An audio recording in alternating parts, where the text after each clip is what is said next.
ఆ డ్రెస్ ఏంటి, ఆ ప్యాంట్ ఏంటి, ఆ టీ షర్ట్ ఏంటి, ఆవిడ వేసుకున్నదాన్ని పక్కన పెట్టి, వేసుకున్న వస్త్రాలు పడి పక్కన పెట్టు. రోమపత్రిక ఏమంటది? మగోడు వేస్తాం, ఆడదాని వేస్తాం, మగోడు వేసుకోకూడదు. టీ షర్టు ప్యాంట్ ఎవరు వేసుకుంటారు చెప్పాలి? పంజాబీ డ్రెస్ ఎవరు వేసుకుంటారు? రివర్స్ అయిపోయింది ఇప్పుడు అంతా. జడ ఎవరు వేసుకుంటారు? మగోళ్ళు వేసుకుంటారు జడలో. బొట్లు ఎవరు ఎట్టుకుంటారు? ఇది ఏమంటారు దీన్ని? ఇలా పెడతారు, తల దుమ్మి పెడతారు కదా. ఎయిర్ బ్యాండ్ ఎవరు ఎట్టుకుంటారు? ఆడోళ్ళు. మగోళ్ళు ఎట్టుకున్నారు ఇప్పుడు. ఎవరంటే వీళ్ళు సిగ్గులేని వాళ్ళు. మరి క్రైస్తవులు కూడా అలాగే ఉన్నారు తెలుసా? ఎయిర్ బ్యాండ్లు ఎట్టుకుని పాటలు పాడుతున్న వాళ్ళు లేరా? చెప్పరే. నేను వాక్యం చెప్తున్నాను, ఇందులో ఎవరైనా నాకు పర్వాలేదు. ప్రభు ఏం చెప్పడప్పున?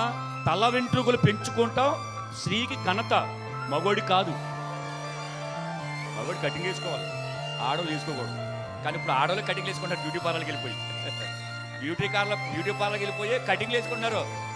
వాక్యం యాక్సెప్ట్ చేయగలరు. అర్థమైంది? ఎవరు అంటే వీళ్ళు సిగ్గులేనోళ్ళు. చెప్పండి, ఎవరు? సిగ్గులేనోళ్ళు.